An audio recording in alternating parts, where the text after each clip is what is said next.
शुक्लांबरधरं विष्णुं शशिवर्णं चतुर्भुजं प्रसन्नवदनं ध्यायेत् सर्वविघ्नोपशान्तये। गुरुर्ब्रह्मा गुरुर्विष्णु गुरुर्देवो महेश्वरः गुरुः साक्षात् परब्रह्म तस्मै श्रीगुरवे नमः। सरस्वती नमस्तुभ्यं वरदे कामरूपिणी विद्यारंभं करिष्यामि सिद्धिर्भवतु मे सदा। हरि ओम అందరికీ శుభోదయం.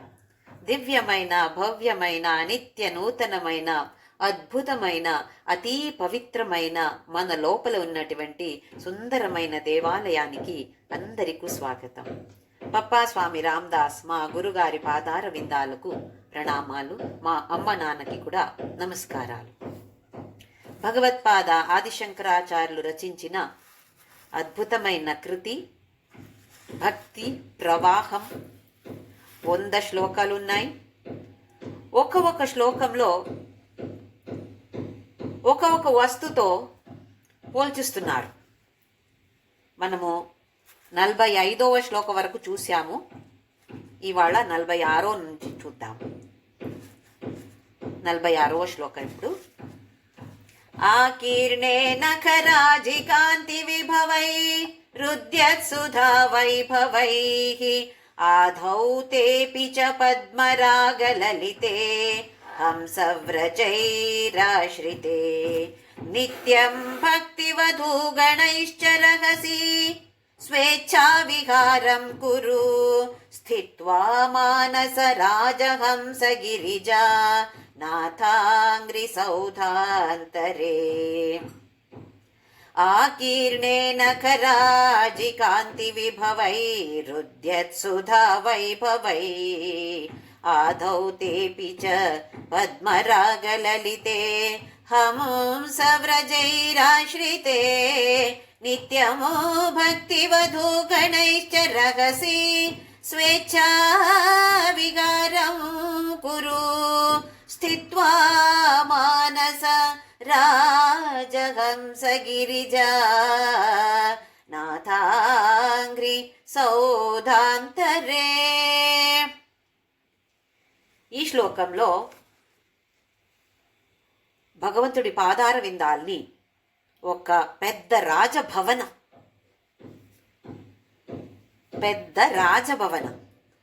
రాజభవనంలో రాజహంస ఉండాలి కదా. మనకు తెలుసు, హంస నీళ్లలో కూడా ఉంటుంది, భూమి మీద కూడా ఉంటుంది. ఇది ఇప్పుడు రాజహంస అంటే ఎక్కడ ఉండాలి? రాజభవనంలో ఉండాలి. అయితే మనస్సు అనేది స్థిత్వా మానస రాజహంస, మనస్సు అనే రాజహంస గిరిజానాథ అంగ్రి, అంగ్రి అంటే పాదాలు, గిరిజానాథ అంటే శివుడు, సౌధాంతరే ఈ సౌధ ఈ రాజభవన లోపల రాజహంస నువ్వు అక్కడ ఉండు, అక్కడ వాసం చేయి అని అంటున్నారు. చూద్దాము. ఆకీర్ణే నఖరాజి కాంతి విభవై రుద్యత్ సుధా వైభవై ఆధౌ తేపిచ. ఆధౌ తేపిచ అంటే మంచి రంగు, తెల్లగా ఉంటుంది, పాదాలు తెల్లగా ఉంటాయి. అక్కడ ఆకీర్ణే నఖరాజి కాంతి. నఖ మనకు తెలుసు, గోర్లు. ఎలాగున్నాయి ఈ నఖాలు? ఒక సాలుగా ఉన్నాయి. ఎన్ని ఉన్నాయి? 10 ఉండడం. కానీ ఎంత కాంతిగా ఉన్నాయి ఈ నఖాలు. తర్వాత వైభవ ఏంటి, దాని గురించి చెప్పలేము. అలాంటి ఒక వైభవోపేతంగా కనపడుతుంది. ఉద్యత్ సుధా వైభవై. సుధా అంటే అమృత. అమృత కారుతుంది అక్కడి నుండి. పాదాల్లో ఉన్నటువంటి నఖాల నుండి సుధా అంటే అమృత కారుతుంది. ఆ వైభవ ఏంటి? ఆదౌ తేపిచ.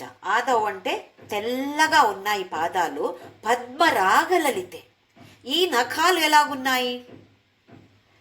లైట్ సౌమ్యంగా గులాబీ రంగు. మనకు తెలుసు, ఇప్పుడు నఖాలు చూస్తే ఎలాగున్నాయి? లైట్ పింక్ కలర్ ఉంటుంది. పాదాలు బాగా తెల్లగా ఉన్నాయి, మంచి రంగు. ఈ నఖాలు పద్మరాగ అంటే ఒక నవరత్నాలు ఒకటి, అది రూబీ అంటాము. అది లైట్ పింక్ ఉంటుంది. అయితే నఖాలు లైట్ పింక్గా ఎంత వైభవంగా కనపడుతున్నాయి. హంసవ్రజై రాశ్రితే. హంసాలు ఎక్కడ వెళ్తాయి? ఎక్కడ స్వచ్ఛంగా మంచిగా ఉన్నాయి, ఎక్కడ ప్లేస్ మంచిగా ఉందో అక్కడ చూసి ఈ రాజహంస అక్కడ వెళుతుంది. ఎక్కడెక్కడో వెళ్ళదు అది. అయితే హంసానికి ఆశ్రయంగా ఉంది. ఆ తర్వాత నిత్యం భక్తివధూగణైశ్చ రహసి. ఎంత అద్భుతంగా చెప్తున్నారు. ఈ హంసానికి, రాజహంసానికి చాలా మంది రాణిలు ఉంటారంట. ఒక్క రాజు చాలా మంది రాణిలు. వధు గణ. ఒక్క వధు కాదు, చాలా మంది, ఒక గణ, ఒక గ్రూపే ఉంది అక్కడ. ఈ వధువులు ఎవరు? భక్తి వధూగణైశ్చ. భక్తిలో నానా రకాల రూపాలు ఉంటాయి. కొందరు ధ్యాన చేయొచ్చు, కొందరు భజన పాడొచ్చు, కొందరు స్తోత్రాలు పాడొచ్చు, కొందరు ప్రదక్షిణ చేయొచ్చు, కొందరికి చాలా పూజ చేయడం అంటే చాలా ఇష్టం. అంటే రకరకాల విధాలు భక్తిలో. అవి అన్నీ భక్తి వధూగణ అంటున్నారు. ఎంత బాగుంది చూడండి.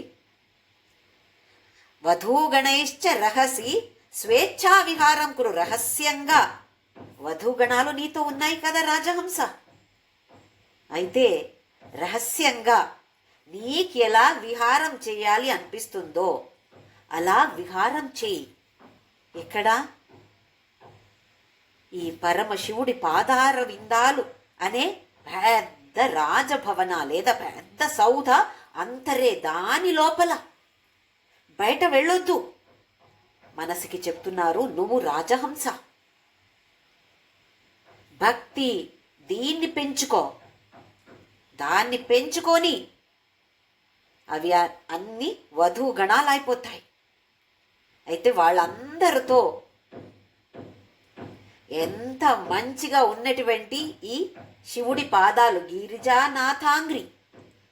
గిరిజానాథుడి పాదాలు మంచి రంగు ఉంది, తెల్లగా కనపడుతుంది.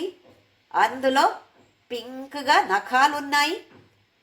దాని నుండి అమృత కారుతుంది. అయితే అక్కడే కదా నువ్వు ఉండాలి. నీ వధూగణాలతో రహస్యంగా స్వ ఇచ్ఛ. ఎవరిని ఎక్కడ వెళ్ళాలని అడిగే అవసరం లేదు. దీని లోపల సౌద అంతరే, ఈ రాజభవన లోపలనే విహారం చేసుకో. బయట ఎక్కడ వెళ్ళొద్దు. ఈ పాదాల నుండి అమృత కారుతుంది అని దీనికి సాయి సచ్చరితలో ఒక ఇది వస్తుంది. గంగా తీసుకురావడానికి ఎక్కడో వెళ్ళి తీసుకువస్తాను అంటే బాబా అంటారు, ఎక్కడ ఎందుకు వెతుకుతున్నావు? అక్కడనే ఉంది, పాదాల్లోనే గంగా ఉంది, ప్రవాహం ఉంది అని చూస్తే అక్కడి నుండి గంగా ప్రవాహమే చూస్తున్నాడంట ఆ భక్తుడు. అయితే ఇక్కడ అలాగే మనకు కూడా అమృత కారుతున్నే ఈ సౌధ, ఈ రాజభవనంలో మనమందరూ కూడా ఉండాలి కదా. రాజహంస, మన మనస్సు అంటే రాజహంస. అయితే అక్కడే ఉండే ప్రయత్నం చేద్దాం. 47వ శ్లోక, 47వ శ్లోకం. శంభుధ్యాన వసంత సంగిని హృదారా మేఘజీర్ణచ్ఛదాః స్రస్తా భక్తిలతాచ్చటా విలసితాః పుణ్యప్రవాలాశ్రితాః దీప్యంతే గుణకోరకాజపవచః పుష్పాణి సద్వాసనా జ్ఞానానందసుధామరందలహరీ సంవిత్ఫలాభ్యున్నతిః.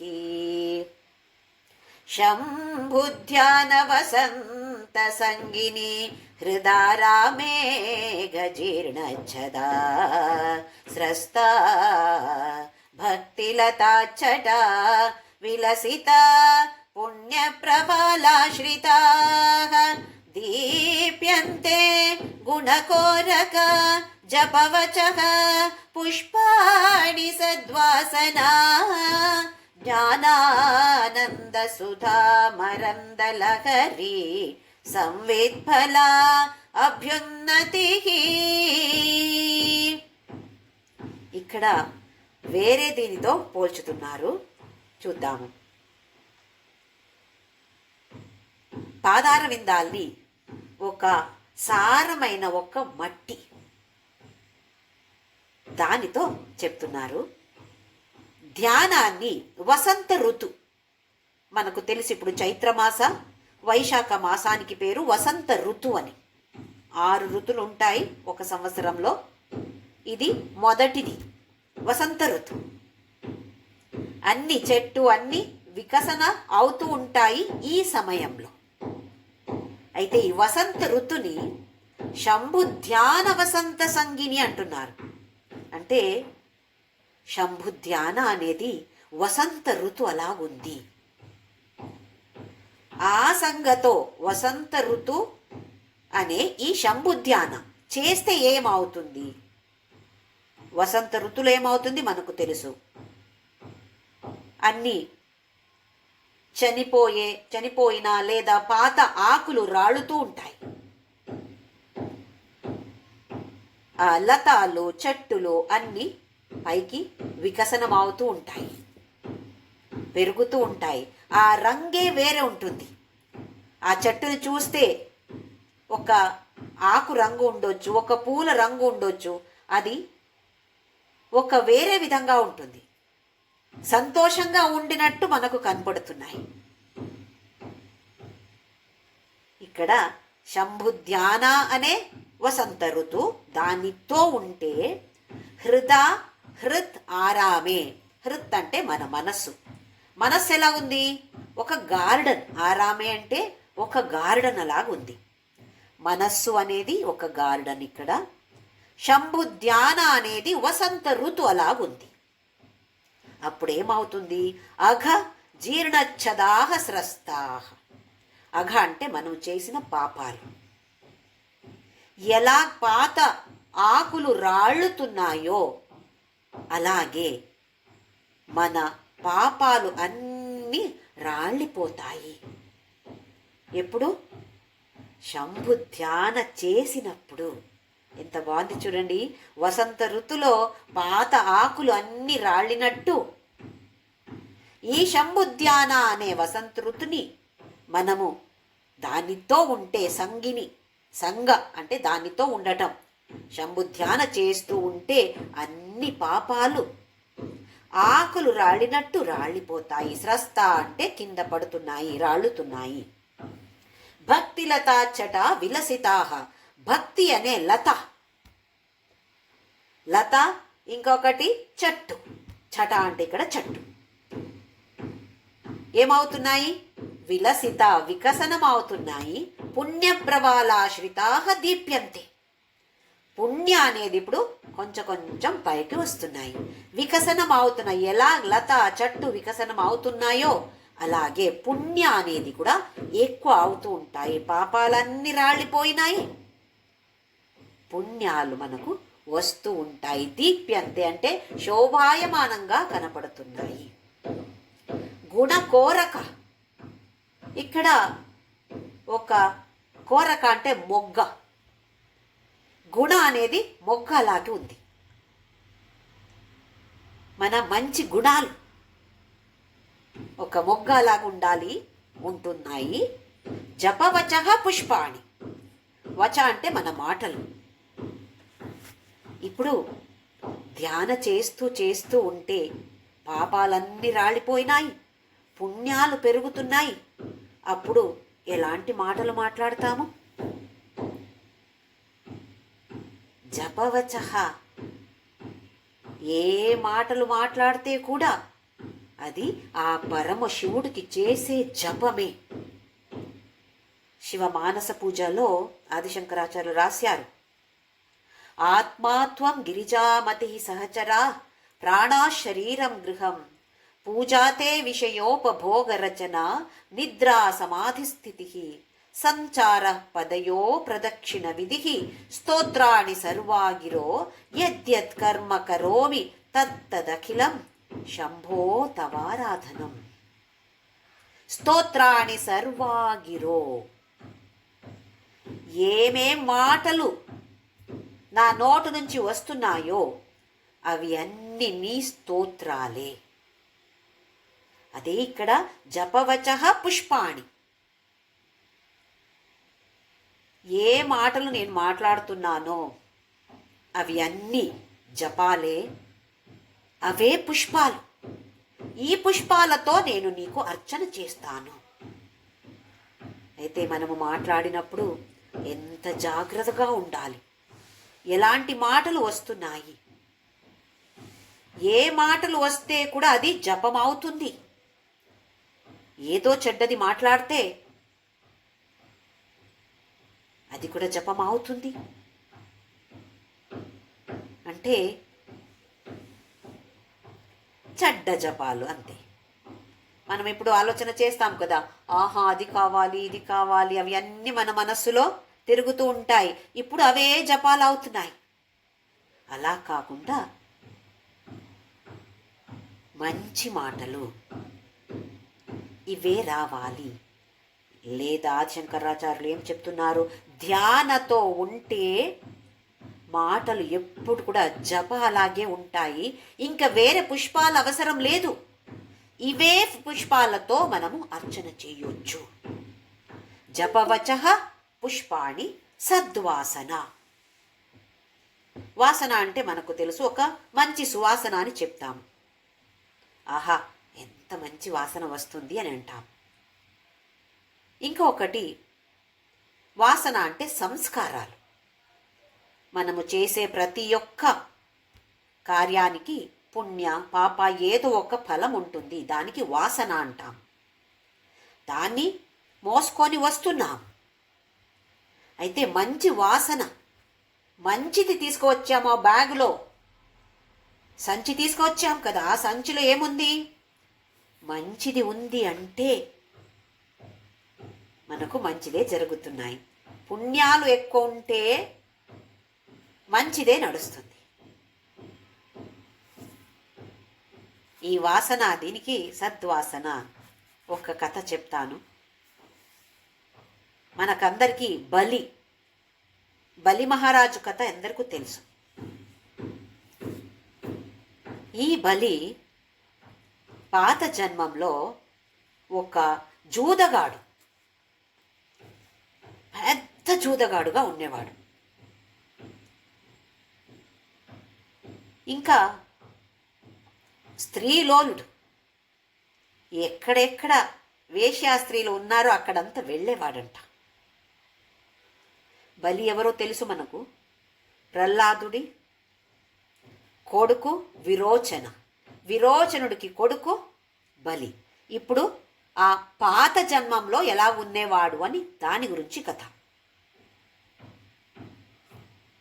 ఒకసారి ఇలా జూజాడితే చాలా డబ్బు వచ్చింది. అలాంటి వారు ఏం చేస్తారు? ఎక్కువ డబ్బు వస్తే మంచిగా తాగి, వేశ్యాస్త్రీ, స్త్రీలోలుడు కదా, వేశ్యాస్త్రీ దగ్గర వెళ్ళాలి అని తాగేశాడు. ఇంకా పాన్ తీసుకుంటాడు, పాన్ కొంటాడు. మల్లెపూ, మంచి సువాసన ఉన్నటువంటి మల్లెపూ వేశ్యాస్త్రీకి ఇవ్వాలి కదా, తనకి సంతోషం అవ్వాలి కదా. అయితే మల్లెపూ కొని ఒక చేతిలో పాన్, ఇంకొక చేతిలో మల్లెపూ తీసుకొని వెళ్తూ ఉంటాడు. అక్కడ తాగాడు కదా, రోడ్డు సరిగా కనపడటం లేదు. ఒక పెద్ద రాయి ఉండింది, అక్కడ అది తగిలి కింద పడ్డాడు. ఆ తల ఆ రాయి మీద కొట్టుకొని బాగా నొప్పేసింది. ఒక్కసారి కళ్ళు తెరిచాడు. తెరిచి చూస్తే అక్కడ ఒక శివాలయం. శివాలయం అంటే అక్కడ డోర్ ఏమి లేదు. అంటే ఇప్పుడు ఆ సమయంలో కదా అది కథ. అయితే డోర్ ఏం లేదు, శివలింగ కనపడింది. శివలింగ కనపడితే కోపం వచ్చింది. నీ వల్లనే నేను పడ్డాను ఇలాగే అని చేతిలో ఒక చేతిలో పాన్ ఉండింది, దాన్ని ఆ శివలింగం మీద వేసాడు. అలాగే ఇంకొక చేతిలో మల్లెపూ ఉండింది, దాన్ని కూడా శివలింగం మీద వేసేసాడు. అక్కడ చనిపోతాడు. యమదూతులు వచ్చి తీసుకువెళ్తారు. యమ దగ్గర తీసుకువెళ్తే యమ చూస్తాడు, ఎక్కడ ఏమేమి ఒక పెద్ద లెడ్జర్ బుక్ ఉంటుంది కదా, మనం ఏమేమి చేసామో అంత ఉంటుంది కదా అందులో రికార్డు. అయితే చూశాడు యముడు, ఏమి లేదు, పాపాలే, అన్ని పాపాలే, ఏ పుణ్యము లేదు. కానీ లాస్ట్లో చూస్తే అబ్బో ఒక పెద్ద పుణ్యం ఉంది. చనిపోయే ముందు పాను మల్లెపూ శివలింగం మీద వేసాడు. ఇది ఎంత పుణ్యమని అంటే యమ చెప్తాడు, నువ్వు ఎంత మంచి కార్యం చేశావు, శివలింగం మీద ఇది వేసి నీకు 12 గంటల వరకు ఇంద్ర పదవి దొరుకుతుంది. అది ఒకే కార్యం, పుణ్య అది ఒక్కటే, కానీ అంత మంచి కార్యం నువ్వు చేశావు కాబట్టి 12 గంటల వరకు నీకు ఇంద్ర పదవి, స్వర్గానికి ఆధిపత్యం నీకు దొరుకుతుంది అన్నాడు. అప్పుడు ఈయన ఆలోచించాడు, ఓహో ఇలా చేస్తే ఇంత పుణ్యం ఉందా, ఇది తెలీదే అని సరి ఇంద్ర పదవి తీసుకున్నాడు. తీసుకొని అక్కడ ఏమేమి ఉండిందో, వస్తువులు ఉండిందో, ఐరావత, ఉష్టేశ్రవసు ఏమేమి ఉండిందో అన్ని దాన చేశాడు. 7 ఋషుల్ని పిలిచి వాళ్ళకి అన్ని వస్తువుల్ని దాన చేశాడు. ఆ తర్వాత 12 గంటలు అయిన తర్వాత నరకానికి వెళ్ళాల్సిందే, వెళ్ళాడు.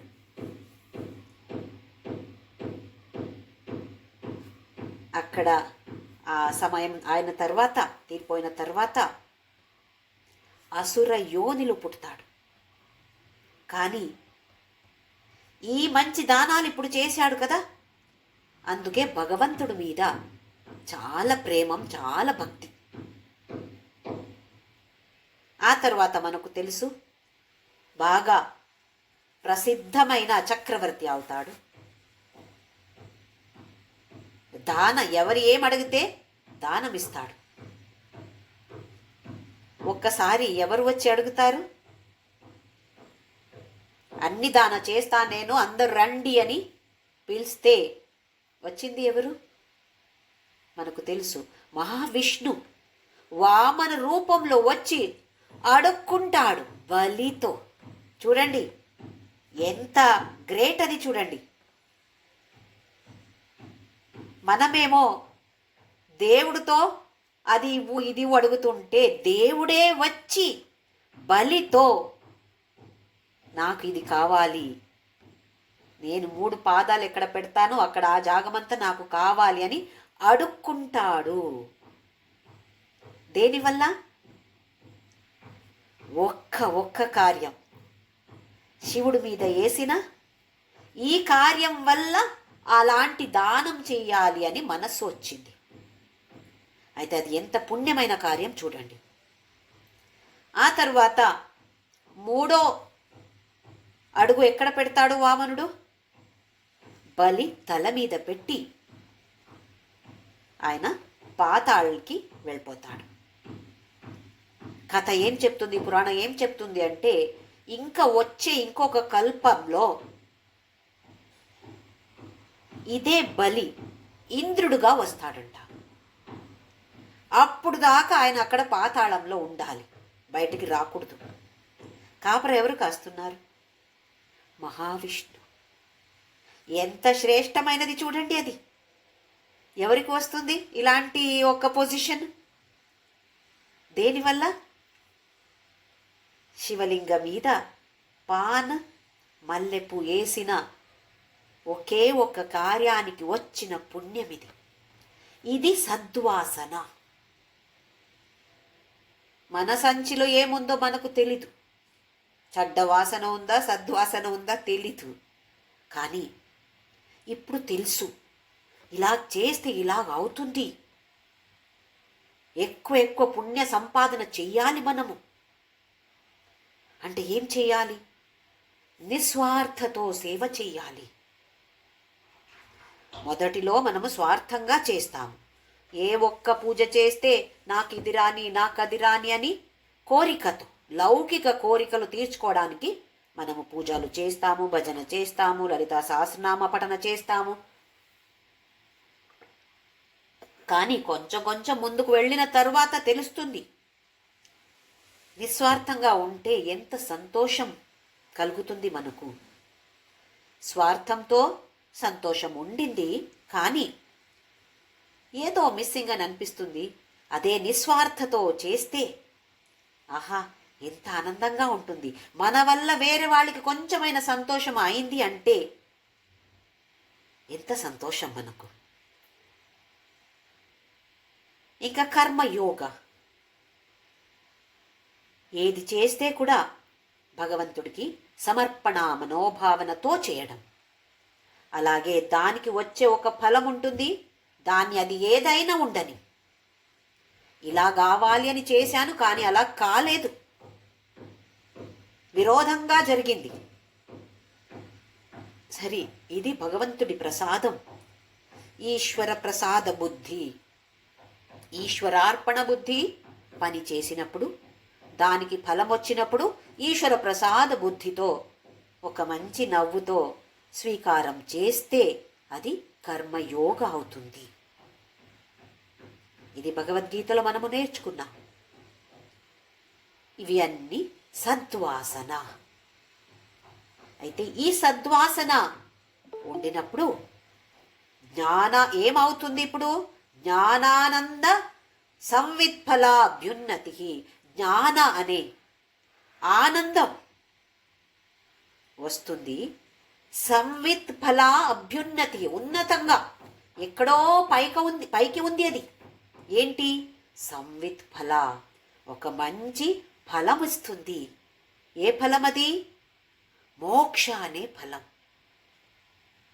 జ్ఞాన అనేది ఆనందాన్ని ఇస్తుంది. ఆ తరువాత మనకు మోక్షం అనే పైక ఉన్నటువంటి ఫలం మనకు దొరుకుతుంది. ఎందుకు కింద లేదు? కింద ఉంటే అందరు కోసుకుంటారు కదా ఫలాల్ని. కింద ఉండదు, అంటే కష్టపడాలి. అందులో జ్ఞానానంద సుధామరంద లహరి. సుధా అంటే అమృతం. అమృత అనే తేనె, మరంద అంటే మకరంద, తేనె, దానిది లహరి, అలలు వస్తున్నాయంట. మనం సముద్రానికి వెళ్తే అక్కడ చూస్తాం కదా అలలు ఎలాగొస్తాయి. అలాగే ఈ అమృత అలలు వచ్చి మనకు పైకి ఉన్నటువంటి సంవిత్ ఫల, ఈ మోక్ష అనే ఫల మనకు దొరుకుతుంది. ఎప్పుడు? శంభు ధ్యాన వసంత సంగిని. శంభు ధ్యానంతో మనము ఉంటే పాపాలన్నీ రాళ్ళిపోతాయి, పుణ్యాలు పెరుగుతూ ఉంటాయి.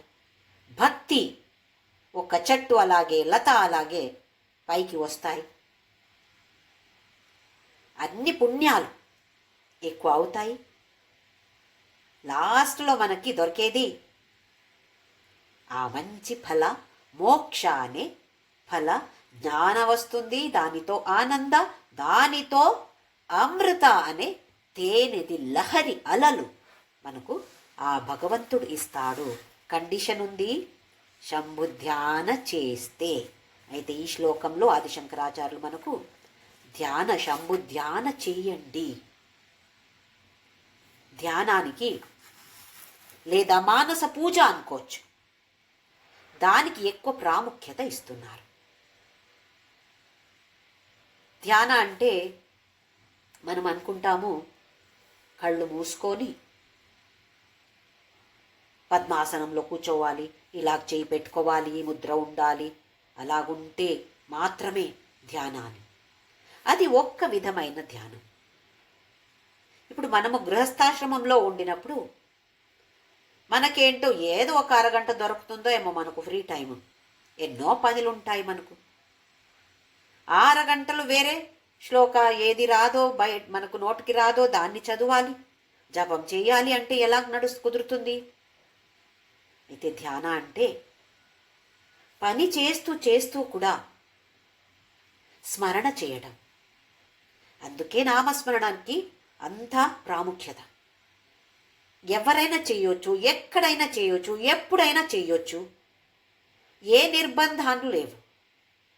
వంట చేస్తూ చేస్తూ నామస్మరణ చేయొచ్చు, అది ధ్యానమే. ఇల్లు ఊడుస్తూ ఉంటాము, అప్పుడు మనస్సులో చెప్పొచ్చు లేదా గట్టిగా చెప్పొచ్చు. నామస్మరణ, జప, వేరే పూల అవసరం లేదు అంటున్నారు. అయితే ఇవన్నీ చిన్న చిన్న విషయాలు మనకు. దాన్ని కొంచెం కొంచెం మనము అభ్యాసం చేసుకోవచ్చు. చేస్తే దాని ఫల ఏంటో అని ఇప్పుడు చెప్పిన తరువాత ఈ ఫల మనకు రావాలి, ఈ మోక్ష అనే ఫల మనకు రావాలి కదా. 48వ శ్లోకం చూద్దాము. నిత్యానందరసాలయం సురముని స్వాంతాంబుజాతాశ్రయం స్వచ్ఛం సద్విజసేవితం కలుషకృత్ సద్వాసనా విష్కృతం శంభుధ్యాన సరోవరం వ్రజమనో హంసావతం సస్థిరం కిం క్షుద్రాశ్రయ పల్వల భ్రమణ సంజాతశ్రమం ప్రాప్స్యసి. నిత్యానందరసాలయం సురముని స్వాంతాంబుజాతాశ్రయం స్వచ్ఛం సద్విజసేవితం కలుషకృత్ సద్వాసనా విష్కృతం శంభుధ్యాన సరోవరం వ్రజమనో హంసావతం సస్థిరం కిం క్షుద్రాశ్రయ పల్వల భ్రమణ సంజాతశ్రమం ప్రాప్స్యసి. ఇక్కడ మళ్ళీ రాజహంస అంటే మన మనస్సు. ఒక సరోవరం అంటే సరస్సు, ఒక చెరువు కూడా అనొచ్చు, పెద్దది సరస్సు అంటాం. దాన్ని శంభుధ్యాన అంటున్నారు. ఇప్పుడు 47వ శ్లోకంలో శంభుధ్యాన అంటే వసంత ఋతు అన్నారు, మనస్సు అంటే గార్డెన్ అన్నారు. ఈ శ్లోకంలో మనస్సు అంటే రాజహంస, శంభుధ్యాన అనేది ఒక సరస్సు. 46వ శ్లోకంలో మనస్సు అంటే రాజహంస, శివుడి పాదాలు అంటే పెద్ద సౌధ రాజభవన అన్నారు. ఇక్కడ శంభుధ్యాన సరోవరం అంటే సరస్సు. మనోహంసావతంస స్థిరం, మనస్సు అనేది హంస. అయితే ఈ సరస్సులో ఉండు నువ్వు. ఎక్కడ అది చూద్దాము. నిత్య ఆనందరసాలయం, ఎల్లప్పుడూ కూడా ఆనందరసాన్ని ఇచ్చే లేదా నిలయం. ఆలయం అంటే అక్కడే ఉంటుంది. ఆనందరస ఎక్కడ ఉంటుంది? ఈ సరస్సులో ఆనందరసమే ఉంటుంది. ఆనందరసానికి ఇది ఆశ్రయంగా ఉంది. సురముని స్వ అంతాంబుజాత ఆశ్రయం. సురమునిలకు, సురులు అంటే దేవతలు, దేవతలకు, ముని ఋషిమునులకు కూడా స్వ అంత హృదయ కమలంలో ఉన్నటువంటిది ఆశ్రయ ఇచ్చేది. స్వచ్ఛం, ఎంత స్వచ్ఛంగా ఉంది, ఎంత క్లీన్. మనం చూస్తాం కదా కొన్ని చోట ఏదో చెరువు చూస్తే అమ్మో వాసన వస్తుంది, నీళ్లలో ఏమేమో ఉంటాయి. ఇది అలా కాదు, స్వచ్ఛంగా ఉంది. సద్విజ సేవితం. ద్విజ అంటే రెండో జన్మం. అంటే ఇప్పుడు ఒక పక్షి ఫస్ట్ జన్మం ఒక గుడ్డుగా ఉంటుంది, ఆ తరువాత దాని నుంచి బయట వచ్చి ఒక పక్షిగా ఉంటుంది. అయితే రెండు జన్మం అయింది. పళ్ళు, మొదటి పళ్ళు పడి తరువాత ఇది కొత్తగా వచ్చింది కదా, అయితే అది కూడా ద్విజ. ఇంకా బ్రాహ్మణులకి ద్విజ అంటారు. ఉపనయనం, బ్రహ్మోపదేశం అయిన తరువాత ఒడుగు అంటాము, అది అయిన తర్వాత ఆ కార్యక్రమం అయిన తరువాత మంత్రోపదేశం అయిన తరువాత ఇంకొక జన్మం అంటారు. అంటే ఎవరికి బ్రహ్మ అంటే ఏంటో అని తెలుసుకునే ఆసక్తి ఉందో అలాంటి వాళ్ళకి ద్విజ లేదా బ్రాహ్మణ అని పేరు. జన్మంతో కాదు. ఈ ద్విజలు అందరూ సేవిస్తూ ఉంటారు ఈ సరస్సుని. కలుషహృత్, ఎంత స్వచ్ఛంగా ఉంది అంటే మన లోపల మన మనసులో ఉన్నటువంటి ఏమేమి కల్మషం ఉందో, మలముందో దాన్ని అంతా స్వచ్ఛంగా చేస్తుంది. సద్వాసన ఆవిష్కృతం. మళ్ళీ సద్వాసన వచ్చింది చూడండి. ఇప్పుడు ఏం వాసనలు ఉన్నాయో మనం తీసుకువచ్చామో మనకు తెలీదు, కానీ మంచి వాసనల్ని ఇది ఇస్తుంది. ఏమది? శంభుధ్యాన సరోవరం. శంభుధ్యాన అనే ఈ సరస్సు. వ్రజ అంటే అక్కడే స్థిరం, వ్రజ ఉండటం. వ్రజ అంటే ఉండటము, స్థిరంగా ఇక్కడే ఉండు. మనోహంసావతంస, మనస్సు అనే హంస, రాజహంస. మనస్సు అనేది రాజహంస. కిం క్షుద్రాశ్రయ పల్వల భ్రమణ సంజాత శ్రమం ప్రాప్స్యసి. అరే నువ్వేం చేస్తున్నావు మనస్సు? అటు ఇటు తిరిగి వెతుకుతున్నావు. ఎలాంటిది వెతుకుతున్నావు నువ్వు?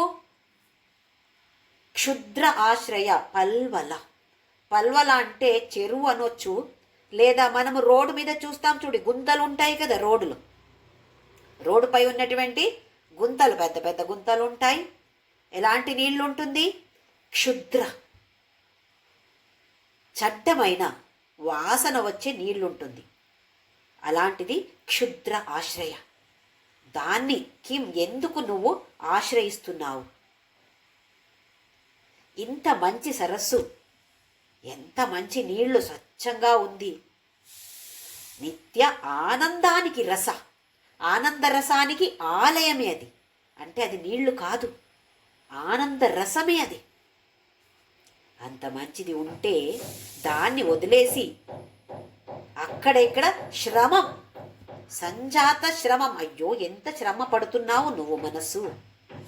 ఎంత మంచిగా మనస్సుకి చెప్తున్నారు, అక్కడ ఇక్కడ వెళ్ళొద్దు. ఒకటి ఇది రాజభవన అన్నారు. ఈ రాజభవనంలో రాజహంసంగా స్థిరంగా అక్కడే ఉండిపో. భక్తివధూ గణేశ్చరహసి స్వేచ్ఛా విహారం కురు అన్నారు. ఇప్పుడు ఇది సరస్సు అంటున్నారు. ఈ సరస్సులో మంచి నీళ్లు ఉంటే ఇంకా వేరే ఎక్కడెక్కడ నువ్వు వెతుకుతున్నావు? ఎందుకు శ్రమ పడుతున్నావు? ఇక్కడనే స్థిరంగా వ్రజ, స్థిరంగా ఇక్కడనే ఉండిపో. ఎందుకు ఇలాగే అంటున్నారు? ఒక్కసారి దానితో పోల్చడం, ఒక్కసారి దీనితో పోల్చడం. ఎందుకంటే మన అలాంటి సామాన్య మనుషులకి ఏదో ఒక్కసారి చెప్తే ఏమి బుర్రకి ఎక్కదు. ఒక్కసారి ఈ ఉదాహరణ, ఒక్కసారి ఆ ఉదాహరణ, ఓహోహో ఇలాగే చెప్తూ ఉంటే ఆహా కొంచెం బుర్రకి ఎక్కుతుంది మనకు.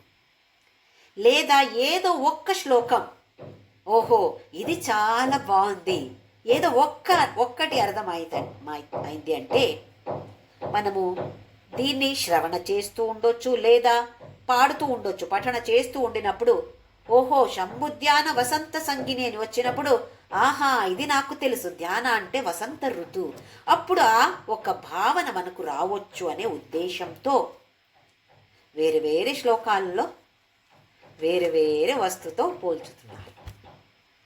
ఎంత అద్భుతంగా రాసి మనకు వేరే వేరే విధంగా బోధిస్తున్నారు. ఇప్పుడు మనము దాన్ని కొంచెమైనా అర్థం చేసుకుంటే చాలదు కదా. పఠన చేసినప్పుడు కొంచెమైనా ఆ భావన రావాలి. ఒక్క శ్లోకాన్ని తీసుకొని అర్థం ఇంత ఇలా ఉంది కదా, దాన్ని మన చేసి ఇప్పుడు నేనేం చెయ్యాలి, ధ్యాన చెయ్యాలి, వసంత ఋతువు అలాగుంటుంది అప్పుడు అని అన్నారు. లేదా వేరే వేరే ఉదాహరణ ఇచ్చారు. ఏది మనకు నచ్చుతుందో దాన్ని గుర్తు చేసుకొని ఒక్క శ్లోక చాలు, కంఠపాఠ చేసే అవసరం లేదు. కొంచెం అర్థం మనము మనస్సులో పెట్టుకొని ఇప్పుడు పాడుతూ ఉంటాము, ఓం నమ శివాయ పాడుతూ ఉంటాము, లేదా ఏదో ఒక భజన పాడుతూ ఉంటే మనస్సులో ఈ ఒక్క భావన వస్తే అది ధ్యానం అవుతుంది. అప్పుడు మనము శివుడితో ఉండినట్టే లేదా శివుడు మనతో ఉండినట్టే మనకు ఫీలింగ్ వస్తుంది. ఎల్లప్పుడూ మనతోనే ఉంటాడు, కానీ మన అనుభవానికి రావాలి కదా, అది దాని ప్రయత్నం మనము చెయ్యాలి. 49వ శ్లోకం. ఆనందామృత పూరితా హరపదా భోజాలవాలోద్యత స్థైర్యోపఘ్నముపేత్య భక్తిలతికా శాఖోపశాఖాన్విత ఉచ్చైర్మానసకాయమానపటలీం ఆక్రమ్య నిష్కల్మష నిత్యాభీష్టఫలప్రదా భవతు మే సత్కర్మ సంవర్ధిత.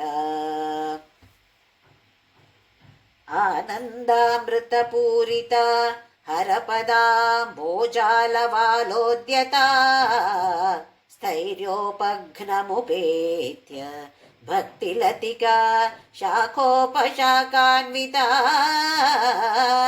ఉచ్చైర్మానస కాయమానపటలీం ఆక్రమ్య నిష్కల్మషా నిత్యాభీష్ట ఫలప్రదా భవతు మే సత్కర్మ సంవర్ధిత.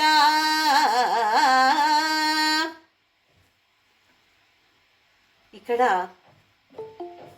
మన భగవంతుడి పాదార విందాల్ని సారవంతమైన భూమి దానికి పోల్చి మన మనస్సు అనేది ఒక పెద్ద పెండాల్, పందిరి వేస్తాం చూడండి, దానికి పోల్చుతున్నారు. మనకు తెలుసు ఇప్పుడు దొండకాయ చెట్టు అంటే లత, చెట్టు మీద కాదు లతాల మీద కదా వచ్చేది. అప్పుడు ఏం పెడతాము, మొదటిలో ఇంత చిన్నగా ఉంటుంది లత, ఒక చెట్టు అలాగే పైకి రాదు, దానికి ఒక ఆధారం కావాలి, ఒక స్తంభం కావాలి. దానికి ఏం చేస్తాము, ఏదో ఒక చెట్టు దగ్గర దాన్ని పెడతాము, లేదా ఒక స్తంభం పెడతాము అక్కడ. దాన్ని అల్లుకొని అది పైకి వస్తుంది. పైకి వచ్చిన తరువాత అది పైకి వస్తుంది అని తెలిసినప్పుడు మనం ఏం చేస్తాం, ఒక పందిరి వేస్తాం. పందిరిలో అది మళ్ళీ అల్లుకొని విస్తారంగా ఉంటుంది. దాని గురించి చెప్తున్నారు ఇప్పుడు. ఆనందామృత పూరిత హరపదాంభోజ, మళ్ళీ హరపద అంభోజ. అంభోజ అంటే పద్మ, తామరపు. ఎలాగుంది, ఆనంద అమృత పూరిత. శివుడి పాదాలు అంటే పాద కమలాలు ఎలాగున్నాయి, ఆనంద అమృత పూరిత అలాగుంది. ఎందుకంటే చెట్టు ఎక్కడ పెడతాం మనము, ఎక్కడ అంటే అక్కడ మంచి మట్టి ఉండాలి. సారవంతంగా ఉండాలి. అయితే అలాంటిది ఈ పాదాలు. అక్కడ ఆలవాల, ఆలవాల అంటే మళ్ళీ ఒక గార్డెన్ అనొచ్చు. ఉద్యత స్థైర్యోపగ్నం ఉపేత్య. స్థైర్య, స్థైర్య అంటే ధైర్యము, దృఢత్వం. మనం ఇప్పుడు ఏదైనా చెయ్యాలి, ఏమైనా వ్రతం అనుకోండి, చెయ్యాలి అని అనుకుంటే ఒక్కరోజు చేసి రెండో రోజు చెయ్యకపోతే ఏమవుతుంది, ఎంత కష్టంగా ఉంది, ఇది వద్దు, లేదా 2-3 రోజులు చేసి వదిలేస్తాం. అంటే అక్కడ నిర్ధారం దృఢంగా తీసుకోలేదు. ఇది దృఢత్వం, దానికి స్థైర్య అని పేరు. స్థైర్య అనే స్తంభం. స్థైర్యోపగ్నం ఉపేత్య, ఏమొస్తుంది ఇప్పుడు, భక్తి లతిక. భక్తి అనే లత స్థైర్య అనే స్తంభానికి అల్లుతూ వెళ్తుంది. శాఖోపశాఖాన్వితం, శాఖలు ఉపశాఖాలు ఎలాగొస్తున్నాయి? ఉచ్చై మానస కాయమాన పటలి. ఉచ్చై అంటే చాలా పైకి, మానస కాయమాన పటలి. ఈ మనసు ఏమవుతుంది? పటలి అంటే ఒక పెండాల్ లేదా పందిరి వేస్తాం కదా, అలాగే మనస్సు. ఇప్పుడు భగవంతుడి పాదాలు అనేది మంచి సారవంతమైన మట్టి లేదా భూమి. మనస్సు అనేది ఒక పెద్ద పందిరి. ఆక్రమ్య నిష్కల్మష అంటే ఆ పందిరిలో అల్లుతూ వెళ్తుంది అంటే మనస్సు విశాలంగా తయారవుతుంది. ధ్యాన చేస్తూ చేస్తూ స్వార్థత పోయి నిస్వార్థంగా తయారవుతాము. నిష్కల్మష, అప్పుడు ఏ కల్మషము లేదు. నేను నాది అనేది అప్పుడు ఉండదు. మనస్సు విశాలంగా తయారైంది, నిష్కల్మషంగా తయారైంది. ఇప్పుడు నిత్య అభీష్ట ఫలప్రద. అభీష్ట అంటే మనకేమేం కోరికలు ఉన్నాయో, ఏమి అభీష్టం ఉందో అవి అన్నీ ఇప్పుడు తీరుతున్నాయి. మనస్సు విశాలంగా తయారైంది, నిష్కల్మషంగా ఉండినప్పుడు అభీష్ట ఏముండొచ్చు? మోక్ష మాత్రమే కదా. లేదా నీ భక్తియే కావాలి, ఇంకా నేను ఏది అడగను, ఇది నాకు ఇవ్వు. నిత్య అభీష్ట ఫలప్రదా భవతుమే సత్కర్మ సంవర్ధిత. సత్కర్మ అనేది ఇక్కడ ఒక మాన్యూర్ లేదా ఎరువు. మనం చెట్టుకి ఎరువు వేస్తాం కదా, లేకపోతే మంచిగా పైకి రాదు. దొండకాయ ఎలాగుంటుంది? ఇలా ఇంత చిన్నగా ఉంటుంది. మంచి దొండకాయలు మంచి రుచిగా ఉండాలి అంటే మంచి ఎరువు వేయాలి. ఎరువు ఏంటి ఇక్కడ? మనము చేసే సత్కర్మాలు. ఆ సత్కర్మాలు చేస్తే భక్తి అనే లత పైకి వచ్చి మనస్సు నిష్కల్మషంగా, నిర్మలంగా, విశాలంగా తయారవుతుంది. అప్పుడు మన అభిష్ట అనేది తీరుతుంది. ఎంత అద్భుతంగా మనం అలాంటిది ఊహించలేము. ఓహో, ఇది కూడా భగవంతుడి పాదార విందాలు అని అనుకోవచ్చా? లేదు.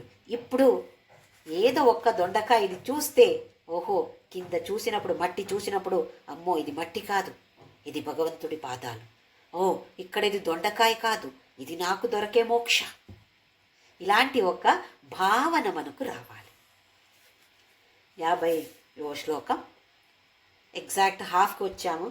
సంధ్యారంభ విజృంభితం శృతిశిరః స్థానాంతరాధిష్ఠితం సప్రేమ భ్రమరాభిరామం అసకృత్ సద్వాసనా శోభితం భోగీంద్రాభరణం సమస్త సుమనః పూజ్యం గుణావిష్కృతం సేవే శ్రీగిరిమల్లికార్జున మహాలింగం శివాలింగితం.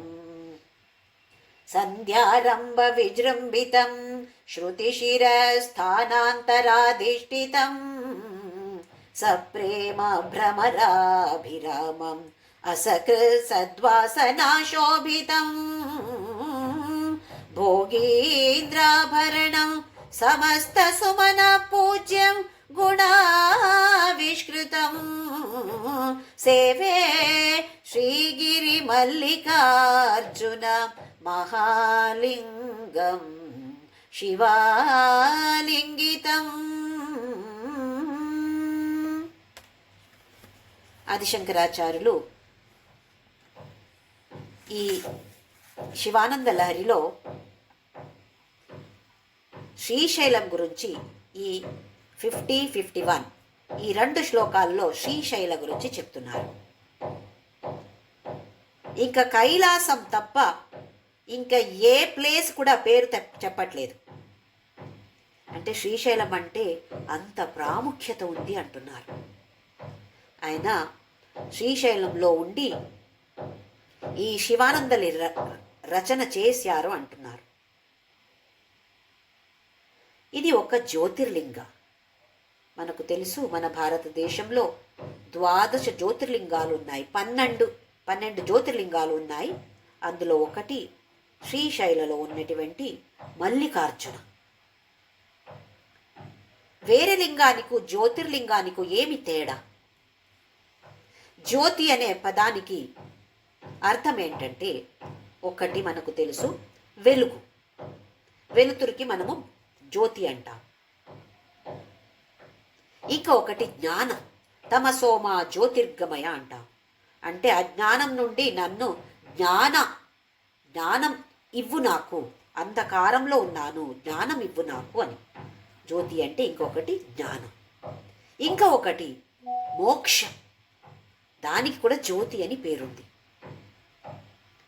అంటే ఈ జ్యోతిర్లింగ అనేది ఎందుకు ఇంత ప్రాముఖ్యత ఇచ్చారు అంటే, అది మనకు మోక్షం ఇచ్చే కెపాసిటీ ఆ జ్యోతిర్లింగానికి ఉంటుంది. అయితే మనం ఎప్పుడైనా ఏదైనా జ్యోతిర్లింగ దగ్గర వెళ్తే ఈ ఒక్క భావనతో మనం వెళ్ళాలి. నాకు మోక్షం రావాలి, నాకు జ్ఞానం ఇవ్వు. లేదా మనం కోరుకుంటాం కదా, ఆ పెళ్ళి అవ్వాలి, పిల్లలు పుట్టాలి, మంచి జాబు రావాలి, ఇవన్నీ అవి ఉండని. కానీ దానితో ఇది లాస్ట్లో ఇది అడగాలి, లేదా ఫస్ట్లో ఇది అడగాలి. నాకు ఇది మాత్రం తప్పకుండా ఇవ్వు, అది ఇవ్వకపోతే పర్లేదు, ఇస్తే పర్లేదు, కానీ ఇది మాత్రం నాకు తప్పకుండా ఇవ్వు నువ్వు అని మనం అడగాలి. ఇంకా అక్కడ శ్రీశైలంలో పాలధార అని ఒక ప్లేస్ వస్తుంది. ఒక 4-5 కిలోమీటర్ ముందే వస్తుంది, గుడి ముందే వస్తుంది. ఇది 4-5 కిలోమీటర్లు ముందు. అక్కడ ఉండి ఈ శివానందలహరి రచన చేశారంట. అప్పుడు అక్కడ ఒక ఈ గిరిజనులు ఉంటారు చూడండి, ట్రైబల్స్, కాపాలికులు అని. వాళ్ళ గ్రూప్లో ఒక నరబలి ఇవ్వాలి, వాళ్ళకి దేవత కాళి నరబలి ఇవ్వాలి అని నిర్ధారం చేస్తారు. అయితే వాళ్ళకి ఎవరు రాజో ఎవరు చీఫో ఆయన చెప్తారు, దగ్గర ఎవరైనా మనిషి ఉంటే పిలుచుకురండి అని. అయితే ఒక్కడు వచ్చి చూస్తాడు, ఓహో ఎంత తేజస్సు ఉంది. ఎవరి మీద? ఆదిశంకరాచార్యులు మొహం మీద చూశాడు. ఆహా, ఇలాంటి వాడిని బలి ఇస్తే కాళి తప్పకుండా ప్రసన్నమవుతుంది. వస్తాడు ఆదిశంకరాచార్య దగ్గరకు వచ్చి చెప్తాడు, రావయ్యా, మేము అక్కడ కాళికి బలి ఇవ్వాలి, నర బలి ఇవ్వాలి, తీసుకువెళ్తున్నాను నిన్ను. నవ్వి సరి అన్నారంట.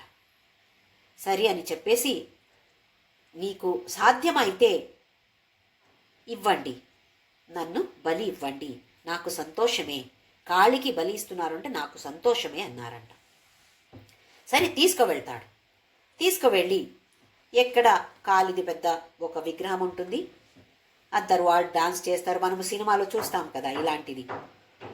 అయితే పెద్ద ఒక ఖడ్గం, ఈయనకి గంధ ఇవన్నీ మాల అంతా వేసారు ఆదిశంకరాచార్యుల మీద.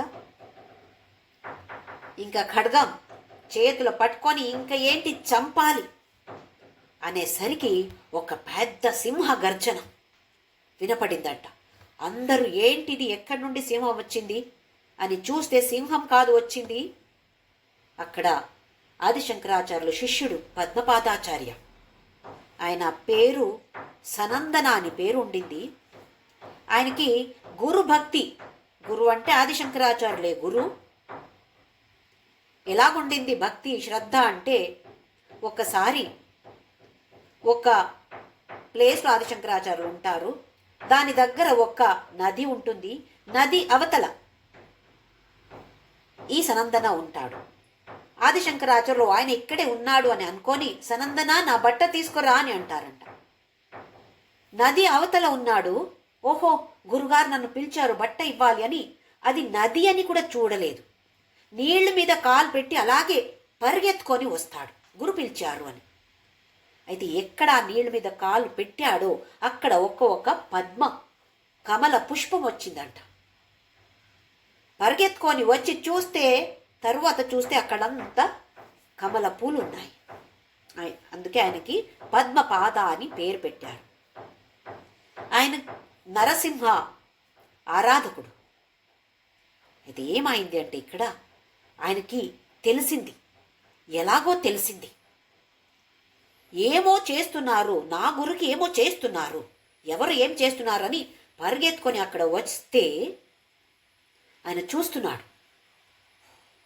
ఖడ్గం ఎత్తారు, ఇంకా నా గురు శిరాని కట్ చేస్తారు. అప్పుడు నరసింహ అక్కడ ఆవాహన అవుతుంది. ఆ నరసింహ గర్జనాది, సింహ కాదు నరసింహ ఆయన మీద వచ్చి, అక్కడ నరసింహుడు వచ్చి ఎవరు ఖడ్గం ఎత్తారో అతన్నే చంపేస్తాడంట. అయితే ఈ శ్రీశైలంలో ఆదిశంకరాచార్యులకి నరసింహ అవతార కూడా కనపడుతుంది.